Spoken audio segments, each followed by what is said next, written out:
Hi, I'm Aaron Watts. I'm running for sports. My manifesto is basically orientated around making it easier for everyone to play sport.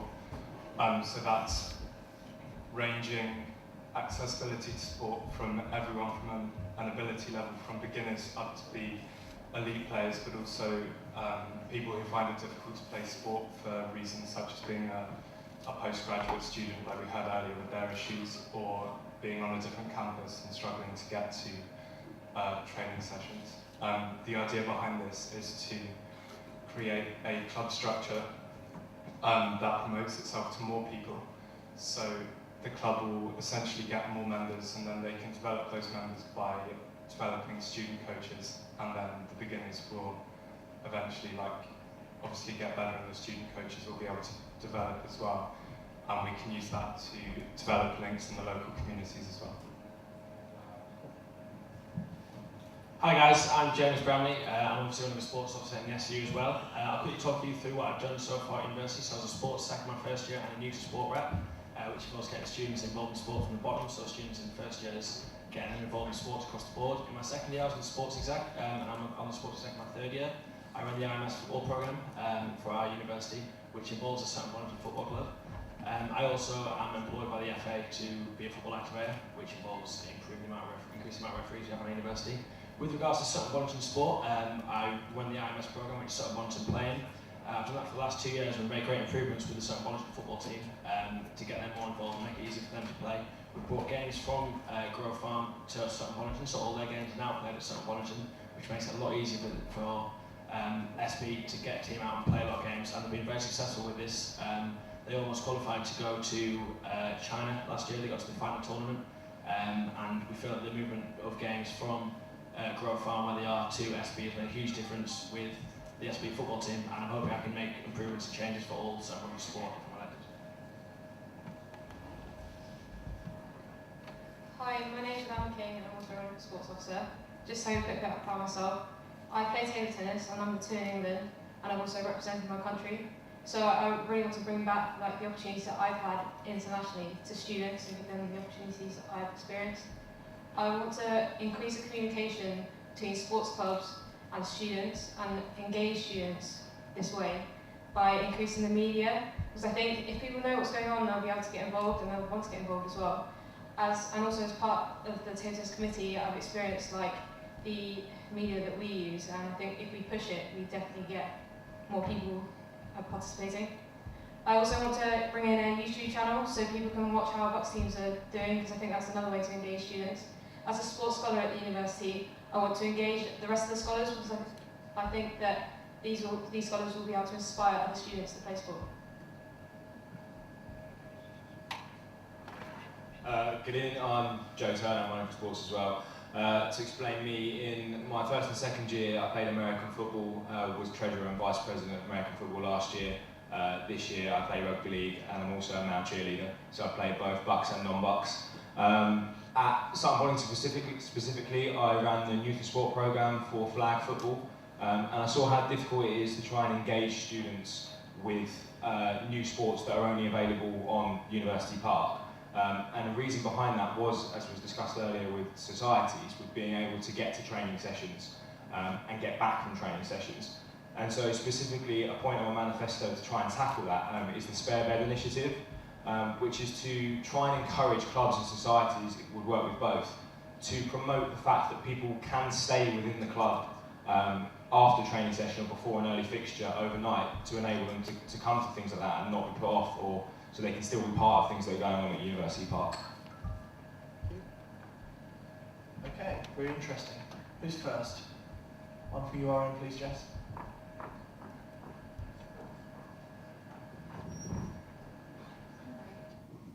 So we, URN, last year ran a special which uncovered that there's a low level of participation at Nottingham University amongst LGBT students. What would you do to encourage LGBT students, particularly transgender students, to get involved themselves in university sport?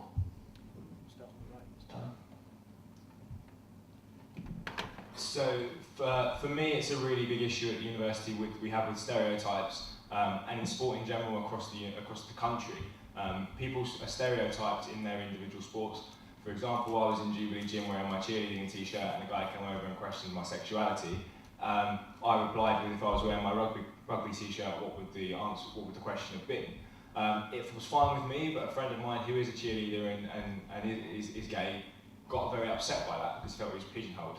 So for me, it's through the manifesto point of tackling stereotypes at university and showing how we don't accept stereotypes, the negative stereotypes, and provide people with information that they shouldn't not play sport because they're scared of the repercussions of what people would think of them. They should play sport because they want to, and we support them in that, and that they're not pigeonholed or stereotyped because of that.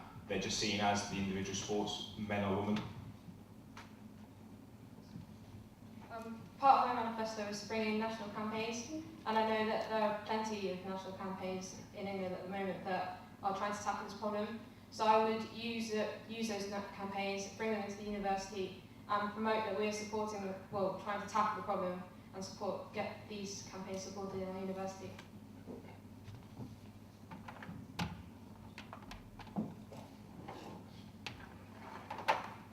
So I met with Andrew Jarrett, who was on LGBT a few weeks ago, and we discussed this problem quite a lot, and there's quite a low involvement for students that are in LGBT with sport, and obviously it's a very difficult issue, and I can't give you a direct answer. There's definitely going to get more students involved in sport from LGBT, but what I can do is I can tell you about the No Homophobia in Sport campaign that's going on. It's not actually coming to Sutton Bonnet at the minute. It's at University Park, and it's a huge issue, so I've discussed it with Robert at the back and the guy doing the campaign, and I think it's a whole university problem with the fact that the campaign isn't going to come over to Sutton Bonnet and it's not going to go over to Derby. That's a huge university problem that it's sort of overlooked, that our university is a whole university with loads of different campuses, and we need to include Sutton Bonnet in that. So the promotion of the No Homophobia in Sport campaign does need to come to all of our campuses, and that's the way we can try and get more students from LGBT involved in sport. I really think that sport should be open to absolutely everyone. I don't see a reason why anyone should be blocked or feel like they can't involve themselves with the sport of their choice for like any reason at all. So I feel like we need to promote this sort of culture where we really use the sports clubs to promote an inclusivity approach where absolutely everyone is welcome to join in with that club. I feel like this can be like developed through the UON Engage program, which is going really well so far, but as far as I know it's not involved on SB so like at the moment, but it should be developed to come to SB as well. And that should probably be the primary focus, to include more people in sport. Okay, next question please.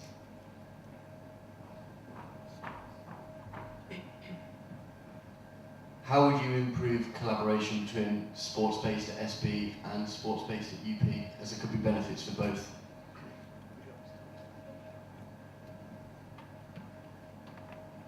I would make sure that the clubs would communicate to each other, because I know that obviously we have the same sports both on Uni Park and Sutton Wellington, and I think that if they communicated and collaborated together, they could help each other with ideas and events that could occur.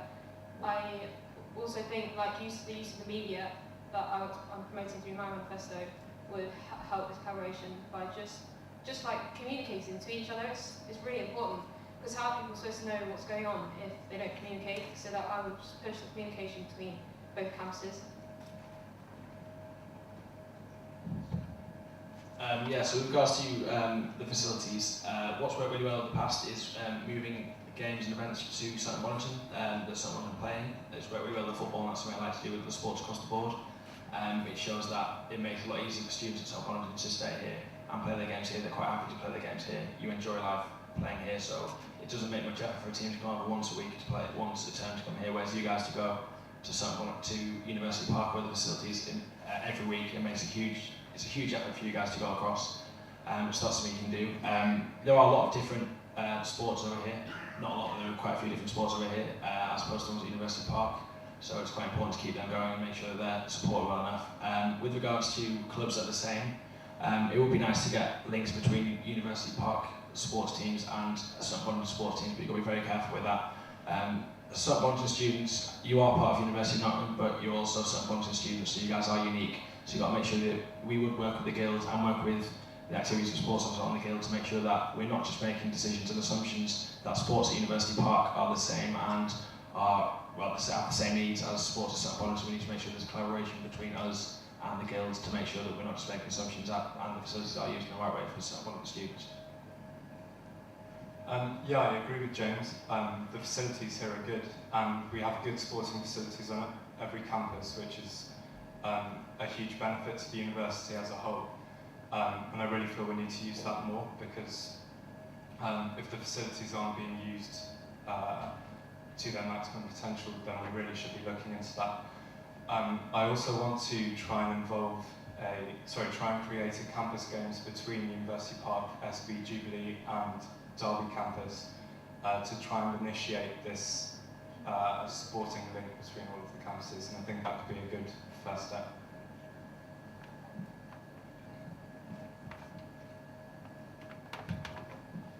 So obviously the first thing is the Spare Bed initiative, again, to promote the fact that some Warrington players can come and facilitate playing at University Park.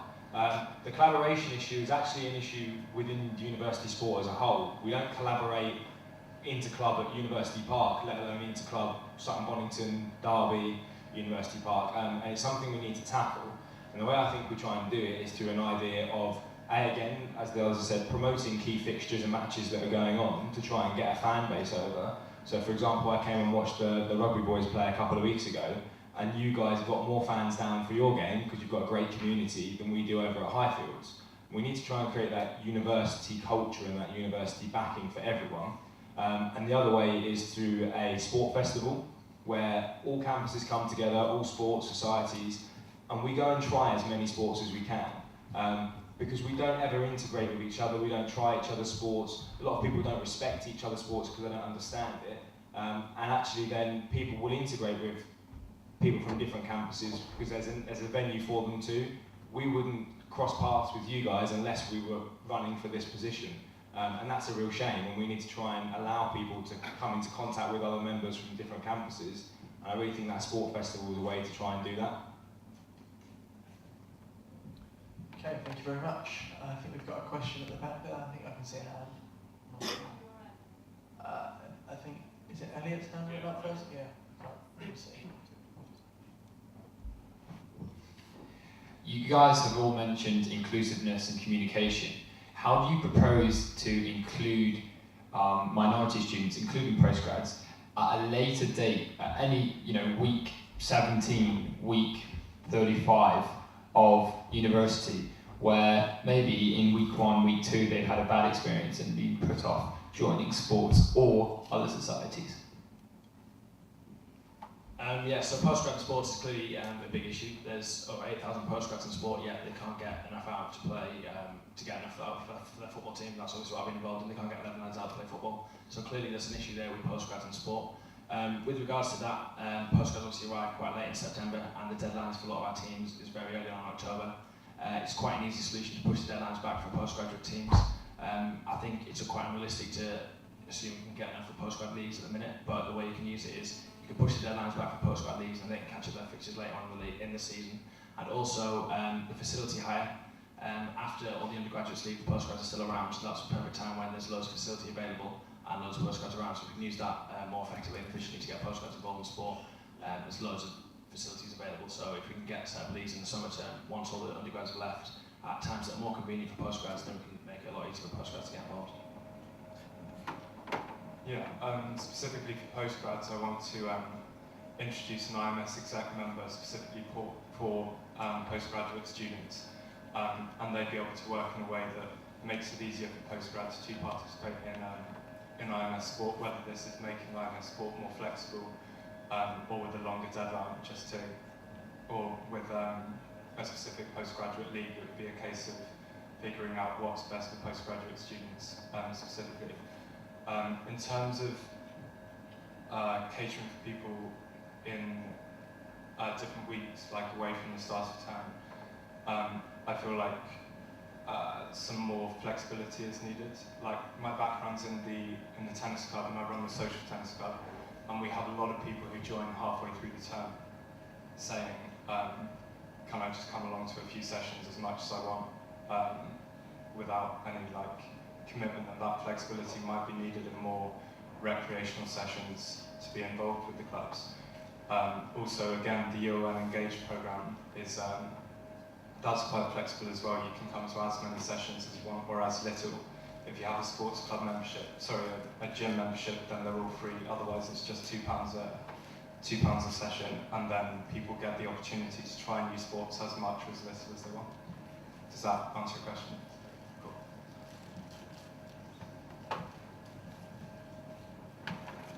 I think it's about making people understand that joining a sport is not just consigned to the first few weeks of term.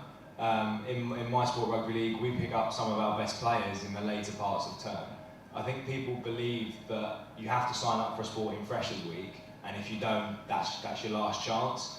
And that's again through communication. That's through promoting through the university Twitter, Facebook, email system, as individual clubs and as sports across the board, that you can play sport at any time, you can join sports at any time, there's availability in different sports. You're not just consigned to those first 2 weeks to be able to do that, because those are crazy 2 weeks and you might have tried a different sport and not liked that and wanted to do something else, and you need to understand that that's available. For sort of postgrad students specifically, as well as students who are in high hours degrees, the feedback I've been getting is obviously the switch to the one fee sports membership has put a lot of people off. Because it is a lot of money for someone who maybe won't be able to take part in sport as often as they want to. And the solution I can foresee for this is creating a voucher booklet, so that rather than committing the full £130 or £120, you can buy a set of vouchers that allows you one entrance per voucher into a university facility, to a training session, so you can try something out if you're not sure, and then hopefully buy the membership off the back of that. Because I've seen the figures and the university membership is only going to go up. And we need to make sure that we don't forget the people that maybe can't commit as much time and so don't want to commit as much money, and to enable them to get involved in sport as well through that. I think my idea of a media secretary in like sports clubs and societies would help like the answer to this, because they would be able to push throughout the year, not just at the beginning, that you can still join, there's still places available, you don't have to join at the beginning of the year. And it's really important that people understand that, because it is a busy time at the start of the year. So if you have specific people that are just pushing out that media, then people will know that there are still places and there is still available to join. Okay, does URN have a question? No? Yes? Yes? No? Okay, well, just before we go in, I've had one tweeted in from Adil Khan again. A particular problem that fifth year vet students have is they like to use the gym, but they're only here very rarely due to rotations. I think this is quite similar for the medical students as well. What provision would you put in place so they got the best value for money that they can? Sorry, can you just repeat that? It wasn't. Which type of student was you? This is fifth years and medical students. Okay, sure. So it's like contact hours. They're on rotation, so they sort of do placements throughout the year. Yeah, sure. Okay. It's a difficult issue. Obviously, as Joe said, the single set gym membership has put a lot of people off because they feel like they won't use the gym as much as they need to fulfill that like that price at the start of the year. It's a difficult issue because the flexibility that we used to have was also like that could be seen as too much if you still have too many contact hours to not go to the gym very often. So I hate to bring it back to the UN Engage program again, but they have a very good example of where you can pay per session, and that might be a good idea to implement this into some sort of gym session. I don't necessarily know the logistics behind that, but it might be worth looking into if people aren't getting the right access to the gym that they need to.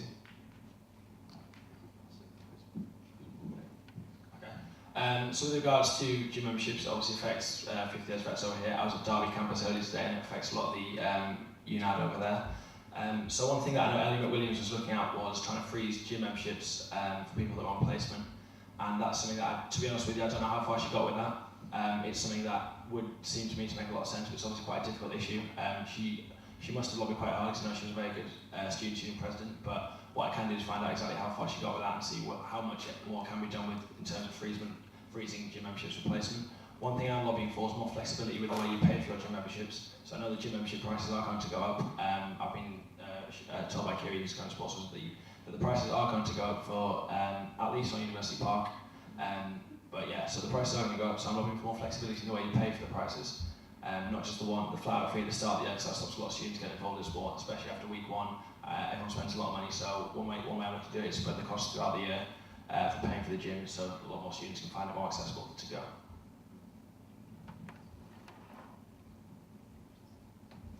With regards to people that have placements, I think I would try and consider maybe like an application process where you can apply if you are going on placement. Therefore, these people would be considered in their gym membership, because it's not fair that they have gym memberships and they're not here and they're still paying for it. How can they use facilities?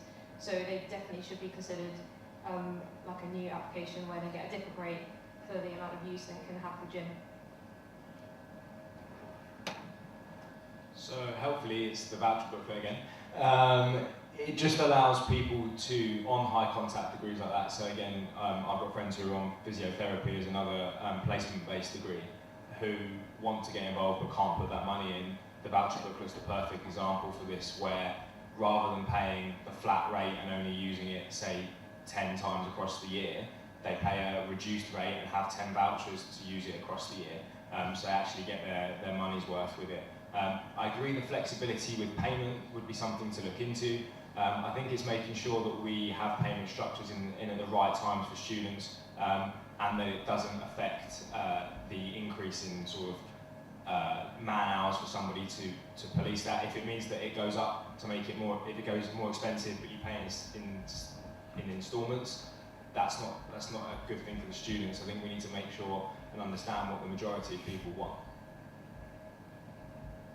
Okay, if we've got no further questions, then thank you very much. I think we'll have another 10-15 minute break. Also, one final question before sports officers go. How many press-ups can we do?